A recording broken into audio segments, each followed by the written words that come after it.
Hey, this is Robert, and thank you for tuning into the podcast. And yeah, hope everybody's doing well. We're officially in November, which wow, like this year it's really gone. It's really come and gone, hasn't it? Like, I remember it was just January, and now here we are in November. Hope everybody had a good Halloween and they trick or treated or did something. I'm not sure, but regardless, we're here and it's a new month, and we are officially starting off the holiday season. So I figure I might as well just start big and introduce a director who has been in the business for so long. He is sitting right here with me today. We have Mr. Angus Benfield in the corner. So thank you so much for joining me on this lovely Thursday afternoon. Yeah, thanks for having me. Yeah, so I guess what I usually do is ask the guests, like, how has this year been for you? Because I know we're already almost at the end of it, which is still kind of nuts. Crazy. But yeah, like, if we were to do like a little bit of a retrospective of how this year, like 2023, has been, we can definitely start with that and how, things have been for you, what you're working on, all that good stuff. Yeah, it's been pretty busy year. I mean, it's been sort of difficult for, with the strikes and stuff with a lot of industry people. But because what I do is a lot of my own stuff, it meant that we can kind of keep going through. We were very fortunate to get SAG waivers and all that sort of stuff to keep production going. So we weren't so affected by that. But I know a lot of crew are out of work still, and it's pretty tough at the moment for them. And so yeah, so that's been kind of an interesting sort of part of this year for a lot of industry people. But yeah, I mean, we've been busy. I mean, busy just making films and then distributing films, and it's become quite a lot of work, but it's good. Yeah, that's kind of what we do. We sort of do a bit of everything. I'm sort of an actor, and I am producer, and then I sometimes direct, and then I sometimes just produce and act. And then I also, with my company, I do distribution, particularly with theatrical bookings and stuff. So um, but yeah, so that's it's just been really busy, really. And I can't believe you're right. It's gone very quick. I think time is speeding up for some reason. It's like years Yeah. are feeling like a couple of months now. It's like something's going on. No, I mean, it really has been a chaotic, like these last few years have definitely been chaotic. I mean, like, not only have we been in a pandemic, but also just a lot of other stuff that's been happening in and out of the Yeah. industry. So it's just, times have been a changing. Mm, It's mm, kind of crazy, but mm. um, I guess we'll discuss a lot more about it, later during the course of this interview. But I want to just start off with like, I'm not gonna ask like the generic, oh, how did you get started? But I kind of wanted to talk to you about, like, because you were born in Australia and then you were working since you were 14. So how would you say that being born and raised in, or just moving around from, from Australia to New Zealand, Canada, LA. So how would you say that moving around between so many different places all at once really helped you along the way with your career and, working in the industry? Like, is it daunting, or is it something that you've learned to, did it just flow, come naturally over time? Like moving from Like place to place to place. place to place. Yeah, I mean, yeah. Obviously, I was born in Australia. Yeah, I did start working. I left school at 14, so I I didn't have much of a normal education, but my I learned everything else, on a film set. So I was like as a production runner and doing all that sort of stuff quite early on. But yeah, the interesting thing about like the moving side of things, like my wife and I, we met in Australia, and then we moved back to New Zealand to Christchurch, where she was from, and I went from like Sydney, which is quite, obviously a big city, to then a smaller little town in Christchurch. And it was interesting because even though it was a smaller town, it was a lot easier to kind of get films off and running, and the sort of culture there was like everyone was kind of had a really kind of good attitude about getting involved and making stuff. So it was actually quite successful, like just getting off the ground and getting content sort of made. And but then we went through earthquakes, which was happened after being there for about 12 years, and that sort of made everything a little different. And so we we wanted to sort of get out of there. We went back to Sydney, and then I shot another film there, and obviously the biggest move clearly was coming to LA, and coming to the US, and so that's a huge kind of undertaking. Um, Not only is there things that you have to, adjust to, it's a different culture. I mean, not completely foreign to us, to Australia, but there's so many things that you don't understand, nor does anyone else seem to understand. It's kind of hard because everyone's so used to it. So, when you ask questions, people are like, "Oh, we're not sure how that works either." But so that was a big undertaking, going through the visa process, immigration process, all that sort of stuff. But yeah, but I really found coming here was one of the biggest things for us because you sort of just the culture here of, especially in LA, when it comes to filmmaking, is just so strong, and everybody, there's so many different like levels of film production here. It's not just you're in the big studios, you've got independent, and you've got small micro film productions, and it's not just even in LA. We've been filming all around America. Been in Texas, we've been in North Carolina, Georgia. I mean, you name it. Sort of, I've seen more of America than I did of Australia when I was living there. And I've just found like the attitude here is just, in general, like everybody wants to be part of it, and they really get in there and work really hard. So I don't know. I mean, I think that is being one of the biggest highlights, I guess, is from moving and being in different countries and stuff. Definitely coming here was was one of the most exciting, scary but exciting parts. And we really feel at home in the US, and we really feel we've been really embraced by the culture and people here, and it's just been great. Every time we want to make a movie, there's no shortage of people wanting to be part of it. Actors, and obviously thousands of them wanting to submit. So yeah, but yeah, it's my mic. It's been really good. Yeah, the traveling aspect is, yeah, obviously now it's. Well, the other thing I noticed too is that every time we travel around America, it's the same thing. There's all the different parts. Um, there's smaller towns and stuff are very film friendly, and I mean, it's a little tricky filming in LA because everyone else is filmed in LA, so the location fees are really expensive. But if you go to small towns anywhere in America, it's been yeah, really good. They've opened their doors and let us block off streets and use buildings and all sorts of stuff. So but yeah, it's been, yeah, quite an adventure. Yep. So, what are some of the biggest like lessons that you had to learn along the way? Like, was there any sort of like uh a big would you say a big break moment? Like, what I'm trying to say is that was there ever a point in your career where you're like, oh my gosh, wow, so this is what it's all about, so to speak. Significant. Um, I don't know. It's kind of weird. Like, I think when anything does happen like that, you don't really sort of know it's sort of happening until maybe you look back and you sort of, but there's definitely certain stages. I think every time anything big, substantial sort of steps in your career happen, there's so much other pressure that goes with it, and there's stress, and I don't know, there's other elements that kind of, it's hard to really experience it in the moment. But I think every sort of step, definitely coming here, making my first film. I mean, making the film I did in New Zealand, The Holy Roll, that was a big sort of step. And then coming here, starting to make films over here. I did I think from an acting point of view, it was a big step. I think doing my first ever job that got me my SAG card, which was on Jimmy Kimmel or something, that was kind of a significant moment. But again, I was so stressed and nervous about doing it that I probably didn't really enjoy the process. But yeah, I think that was pretty good.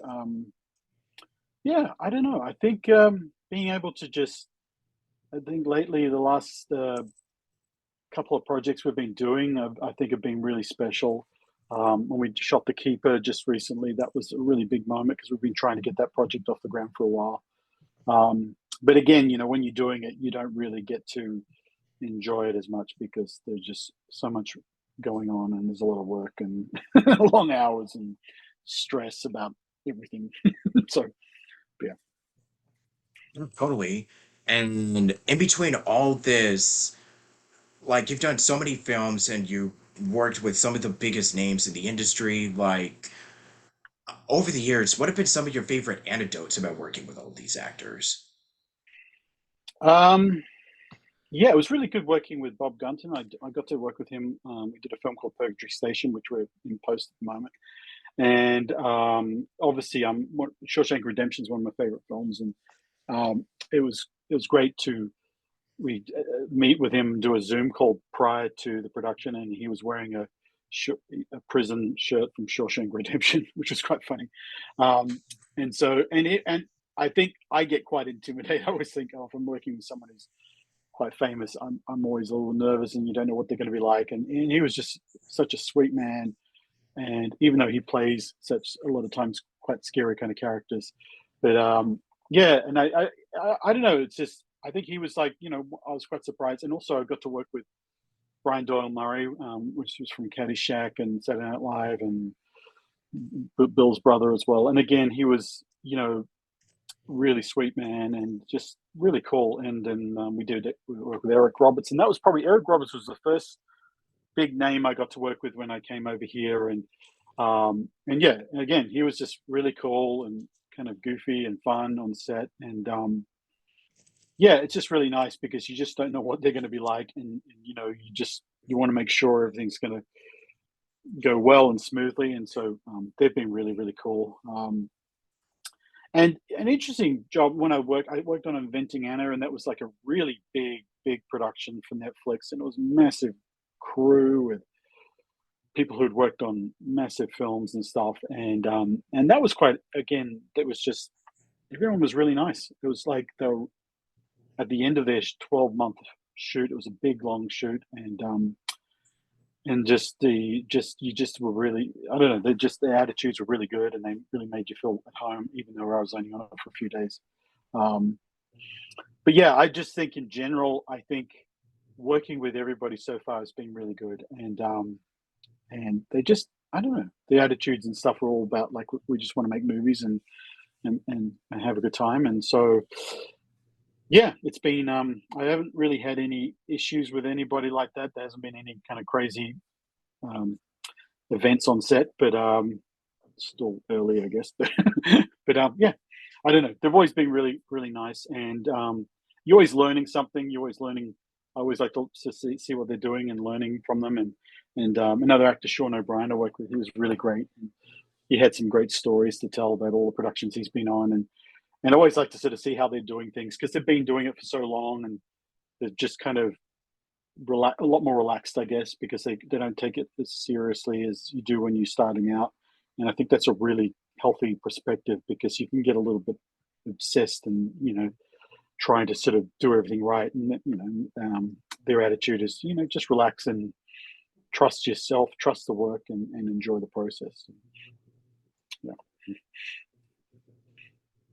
So, as a director, what do you mainly look for? Like, I know you've cast dozens of actors and you've worked with them, but what are some of the main qualities that um, so like when you're working with an actor, what are the top qualities that you mainly look for when it comes to working with a brilliant, with a brilliant talent Yeah. that you have on your projects and whatnot?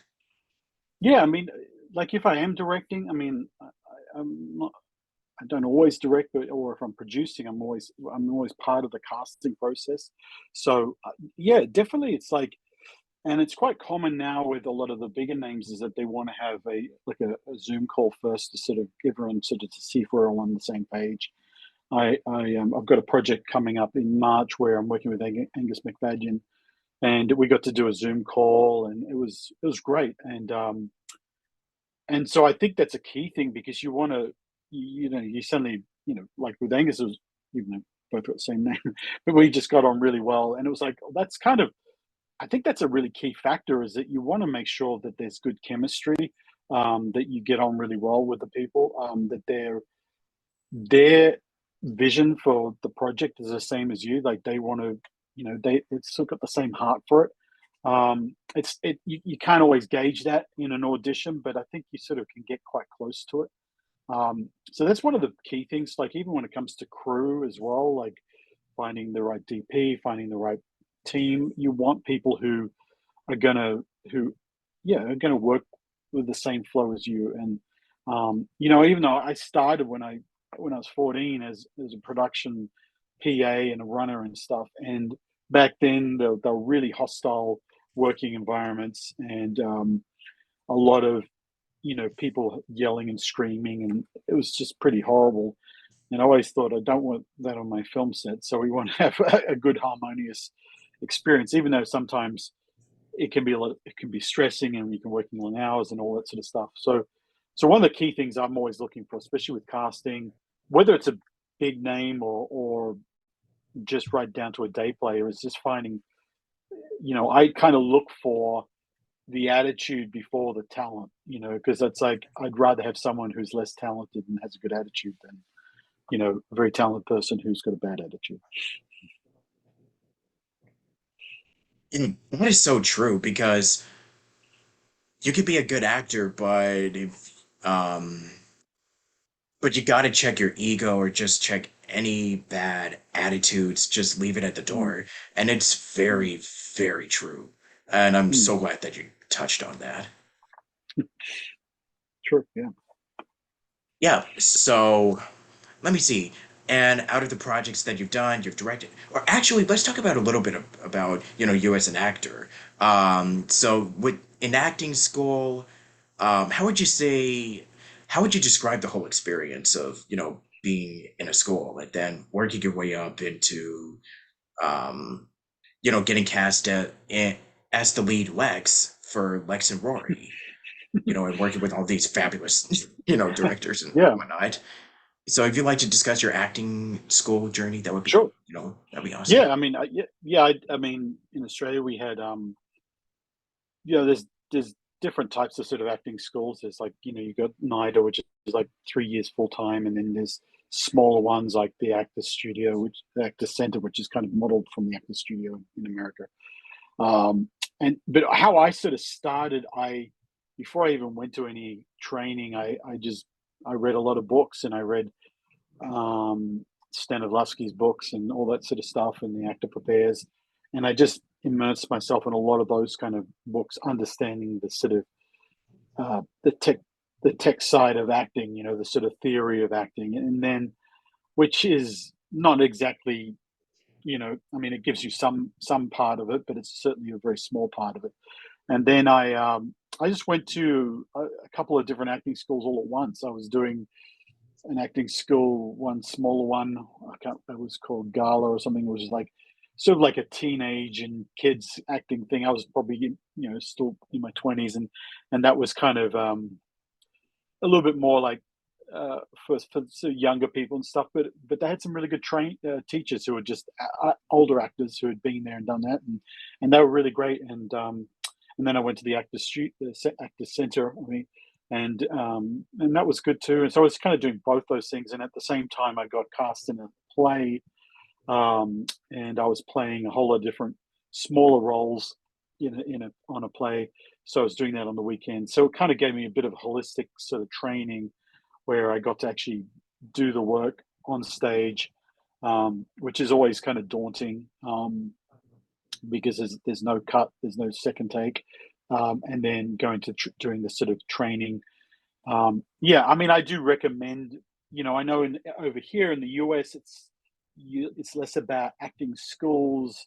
I mean, there are some acting schools, but it's a lot about acting coaches. So you have smaller little kind of groups and stuff, which where you do training and stuff. But yeah, I mean, it's good. It's really good to do all that. The reality is that when you get onto set, it's almost like everything you learn goes out the window. So a lot of these heavy so Meisner and Stanislavski and all these different approaches to acting are all great. And when you've got all this time and you can do it, but when you're on set, it's like it seems to sort of go pretty quickly. Because then so when I was cast as in Lex and Rory, that was my first film. Um, I soon realized that there's so many other things going on, and there's problems on set, and then there's this and there's that, and there's rewrites on the script, and you don't have any kind of preparation time or anything else like that. So you have to learn pretty quickly. And then, I mean, fast forward to sort of like even being over here, being on, I was like on NCIS or something, LA, one of those shows, and it was just like that those actors are getting lines, every week, and having to learn things so quickly. So it ends up being like a lot of technique is great and all, but you only use you end up not using much because you just have to think on your feet. You have to learn the words and hit the marks and stuff. So so it's interesting, but yeah, I mean, I really enjoyed going to acting school and learning, and obviously even just from the books and stuff. But there's nothing beats being on set training, and so I think doing Lex and Rory was a great opportunity for me because I got to be on a film, and I was managed to have a lead role, which was really exciting, and worked with Dean Murphy, who I'm still really good friends with, and it was his first film, and they were all independent filmmakers, and they lived in a small country town, Albury Wodonga, in on the border of New South Wales and Victoria, and so this was their first film. It's my first film, and so not only was it a great learning curve as an actor, and it gave me my first big break. It also showed me that I could also independently produce films just like they did. So, and that sort of set me off on my producing side of things as well. So, but I think it's great. I mean, I've also taught. I was teaching at the New York Film Academy in Sydney for a while, and I had a lot of actors that I was teaching. And it's kind of nice to sort of share a lot of the stuff you go through with them. And but I mean, acting school is great, and the theories are great, but in the end, it's probably 10%, and 90% is just doing the work. And the more work you do, the more confident you get. Some people are more confident than others, but I still deal with nerves and insecurities and all those kind of fun things that grip you, and sometimes you can feel fine, and then halfway through you suddenly don't feel so good. So that's the biggest challenge is the mental game of trying to sort of keep going when you sort of lose your confidence. And sometimes you might work with other actors that don't really maybe they don't sort of you can't really feed off as well. So if I know, like when you're a day player or you have a small guest spot on a show, you might have to work with an actor who's done the show for 20 years, and and you're all like prepped and ready to go. They don't really get. They're just saying the lines, and they're not really giving you anything. So there goes the Meisner technique. That goes out the window. So there's a lot of things that just don't always work. So I think it's always like any advice I always give to any new actor is you've just got to kind of just do it and not overthink it, and then do more of it. And that's why it's important to just kind of do as much work as you can, whether it's short films or no budget films or even plays and theater and anything, just to kind of get used to doing it. But yeah, but anyway, but that's kind of my yeah. I learned something, and then but that was probably 10%, and then 90% is just on the job training. And every time I do another film, another project, I'm learning stuff. I'm realizing what I need to change, and get slowly getting a little bit more confident. Not much, but a little bit. I'm I don't know. I'm just kind of yeah. That's so much. That's a lot of information. Um, so let's see. So when you moved to LA, like, let me see, because I know you moved like a couple of years ago, but how are you enjoying it over here? Because I'm actually also in the LA area, so I don't know. I gotta ask this one. It's good. I like it. I like being here. Yeah, yeah. No, we've sort of enjoyed it, and yeah, I'm sort of a little bit further out of the city, but it's been really nice. Yeah, we've been here 6 years, and yeah, it's great. I think it's yeah, it's really really cool. I don't really miss anything about Australia. I mean, we've got everything here, and yeah, and I also have been able to see so much of the rest of America too, and so I've traveled around a lot now, and it's great. Yeah, we really love it here. Yeah. So I do wanted to talk to you about Yellowbird and also your other films if we have the time to go over them. So, Sure. let me see. For each of these movies, what would you say are some of the most, I mean, you kind of discussed like the process of making it, but what do you really enjoy the most? And do each of these movies come with its own set of challenges and, you know, and do they Yeah. also come with its own set of like, um the challenges and also some of the fun aspects? Like, what are each of the pros and cons of working in each of the movies that you've done over the course of your Yeah. career? Yeah. I mean, that's true. Everything has its own set of challenges and pros and cons. Yeah. Yeah. For instance, Yellowbird, we shot that in a grocery store that was still operational. So we had people, like everybody, like was still working during operating hours. So we had people, you know, buying their groceries and going to the checkout and all that sort of stuff. So thankfully, the owners were really hospitable and tolerating us and put up with us. But you're always going to have problems. You're always going to have obstacles.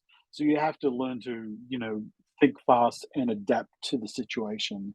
And so, for instance, in Yellowbird, we thought ahead. We thought, well, let's put all the actors who are playing staff within the fictitious grocery store in the same outfit uniforms that the real grocery store employees would wear. So therefore, everything sort of blends in. So if the real employees are in the background, actually working at the checkout or whatever, then it will all sort of fit in pretty smoothly. And so that meant, sometimes real customers would be asking the actors where certain things were on the aisle and stuff, and but for the most part, it seemed to work okay. But you had those logistic issues. Um, but when I think back, I was surprised. It sort of seemed to move pretty smoothly. We shot that fairly quickly because we kind of wanted to get in and get out pretty fast, so they didn't get too sick of us. The most recent one we just did, The Keeper. We were working on the Appalachian Trail from starting in Maine all the way down to Georgia.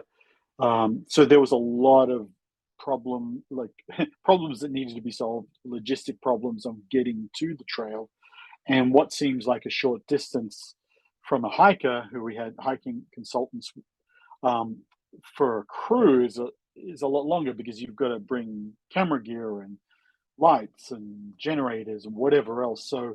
Um, so that took months and months and months of planning of trying to kind of figure out how to get to point A to point B. And then, of course, when you're there, you're dealing with, especially in Maine, there was a lot of bugs everywhere, these weird little gnats, and they were biting everybody. And my legs were all covered they looked like chicken pox from these bugs and flies that were sort of eating our skin. I don't know what they were doing. So, and then you have rains and there's bad weather and stuff. But so, you had those sort of logistics. Not and there's a lot of hikers coming through who are real hikers, but thankfully not too many at that time of the year because it's starting to get a bit cooler. But yeah, and also trying to get to certain locations was like an off-road journey. There was one day we were scouting and we ended up almost getting stuck trying because we were in such an off-road sort of area where we couldn't really get to. And so yeah, there's always lots of interesting things that you're dealing with, which normally keeps you up at night and creates a lot of stress, which takes away a lot of the joy of making films. But the more I do, the more I'm kind of getting used to that and trying to enjoy it a bit more. But yes, and sometimes when you think something's easier, like we just did a film and it was all set in one location, then an older house, but end up sort of create there was all sort of problems with lighting and angles, and then everyone's confined in one area and trying to move people around, and so but there's always a lot of issues and problems you have to solve. Oh, totally.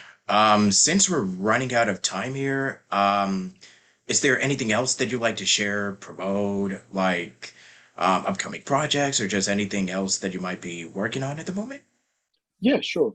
um, well, we have a film called The Post, which is out in cinemas at the moment, in select cinemas, and so That's a thriller that we shot in New Mexico, and so that's released mostly around New Mexico. There's a few theaters playing it. We're probably up to about 10 or 15 theaters now. And then I have another film called The Great Turkey Town Miracle. That's a Thanksgiving film, sort of a family friendly kind of film, and that's being released on the 10th of November in cinemas across the US. And yeah, and if you want to find out any information, you can look at our website, llamaentertainment.com, and that should give you all the list of theaters and stuff.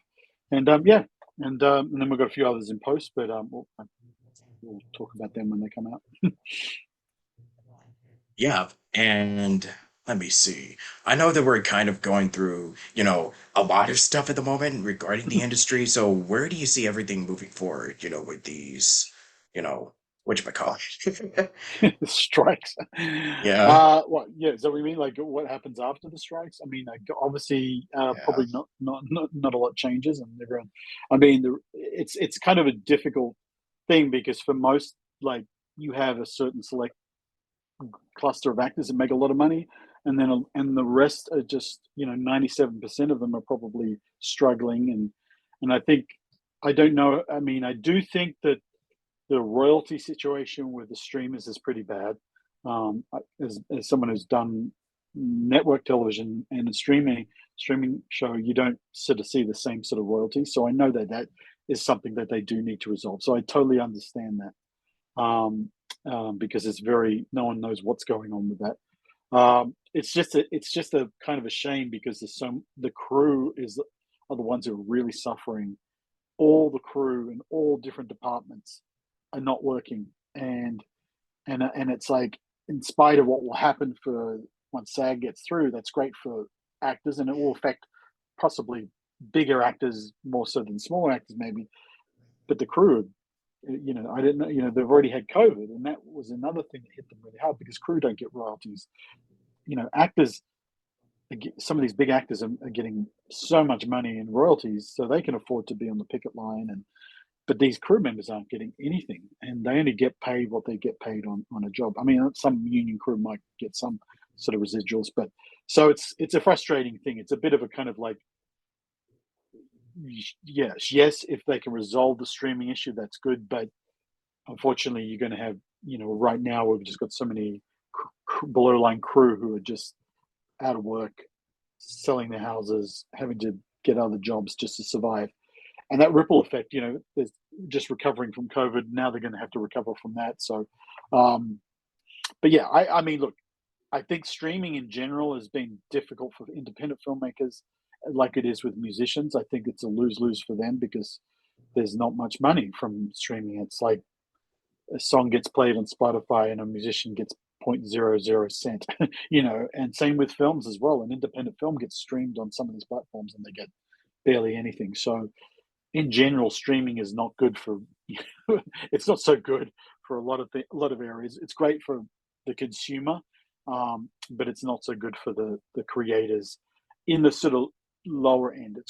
I mean, when you're a bigger person, like same with in music, sure, you're fine. You get great deals and stuff, but for independents, it's kind of a tricky. It makes it very difficult to navigate those waters and make any money from that. So what happens next is, it's still going to be tricky. I think it's still hard, and it kind of goes back to looking at this kind of work as an art form versus an economic, um, sort of, career choice. So yeah. But anyway, we'll see. I don't know.